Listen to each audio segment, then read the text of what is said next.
Jeg vil gerne fortælle om Hubbles lov og strålebalancen på jorden. Hubbles lov siger, at den hastighed, en galakse bevæger sig væk fra en anden galakse med, er lig med en konstant H0 gange med afstanden mellem de to galakser. Jeg vil give et regneeksempel på Hubbles lov. Virgo-Hoben er en samling af galakser. Afstanden mellem Virgo-Hoben og Mælkevejen er lig med 55,4 megalysår.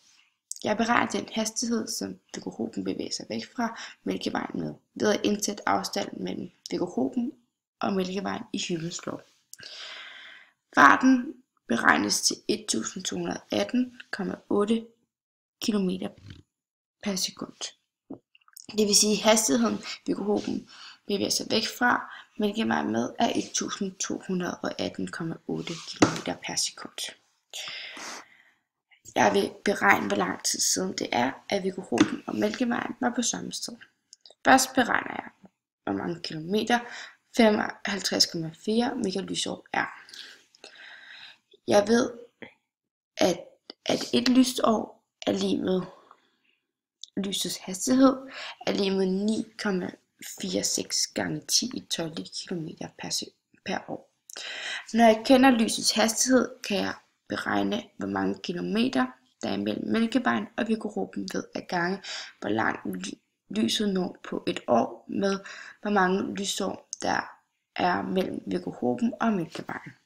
Det giver så, at 524,1 gange 10 i 18 km. Og det er så, at der mellem Mælkevejen og Virgo-Hoben. Hvor lang tid har det taget for Virgo-Hoben at komme så langt væk? Jeg ved, at Virgo-Hoben bevæger sig med en fart på 1218,8 km per sekund.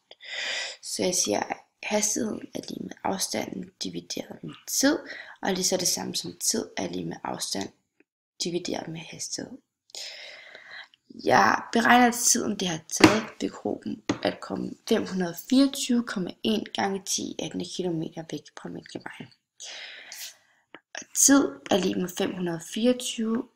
524,1 gange 10 i 18 km divideret med 1218,8 km per sekund.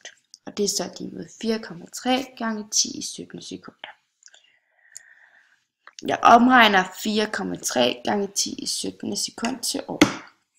Hvor mange år har det taget Virgo-Hoben at komme 524,1 gange 10 i 18 km væk fra Mælkevejen?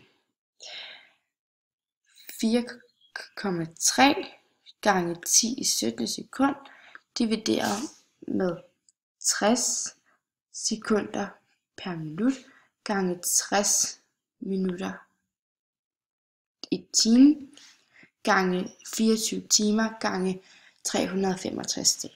Og det er sat lig med 1,36 gange 10 i 10. år.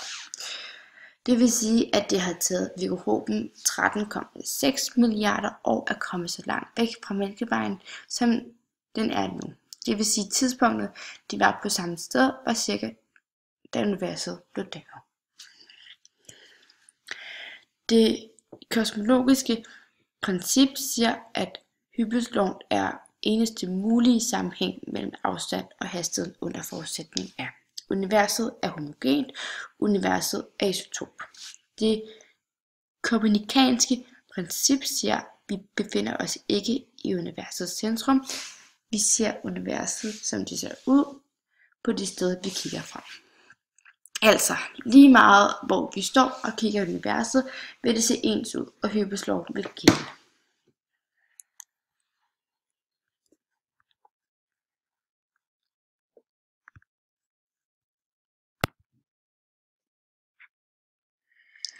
Nu vil jeg gerne fortælle om strålingsbalancen. Den mængde stråling, jorden modtager fra solen, er lig med den mængde stråling, jorden sender tilbage i universet. Fordi energien forsvinder aldrig, men bliver omdannet til andre former for energi. Herunder ses i billedet, der viser strålingsbalancen. Den stråling, der bliver sendt fra universet til jorden, er kortbølgestråling, og vi sætter den til 100%. De 100% fordeles på denne måde. 20% opvarmer atmosfæren, 23% reflekteres af skyer og andet, 49% optages af jordoverfladen. 8% reflekteres af jordoverfladen. Det vil sige, at 23% af den kortblivende stråling, der sendes mod jorden, ikke får nogen betydning. Det gør de 69%, der er tilbage. Der er også et infrarød strålingsregnskab. Der sendes 114% infrarød stråling fra jorden til atmosfæren. Atmosfæren bliver opvarmet og sender noget infrarød stråling ud i universet og noget infrarød stråling tilbage til jorden. Der sendes 95% tilbage af denne infrarød stråling til jorden. Dette regnskab giver, at 69% af den kortblivende stråling, jorden modtog fra solen, sendes tilbage som infrarød stråling mod universet. Her kommer et overblik over den udgående strålingsregnskab. Udgående stråling reflekterer stråling 31%, infrarød stråling 69%, i alt 100%. Det vil sige, at regnskabet passer. Der er ikke forsvundet noget energi. Det er bare blevet omdannet til en anden slags energi. Drivhusgas og drivhuseffekten. Drivhusgasser er f.eks. vanddamp og CO2. Drivhusgasser optager energien fra infrarød stråling, som jorden udsender, og sender den retur til jorden. Jo flere drivhusgasser i atmosfæren, jo mere energi sendes retur. Det vil sige, at temperaturen på jorden stiger. Fordampningen fra jorden stiger, når den opvarmes til en højere temperatur. Konsekvenserne, når jordens temperatur stiger, blandt andet gletsjerne smelter, grønlandsisen smelter, oversvømmelser, mange arter vil uddø, fordi de ikke kan leve i højere temperatur. Nogle verdensdele vil mangle vand på den øgede fordampning fra jorden. Og til sidst nye sygdomme truer.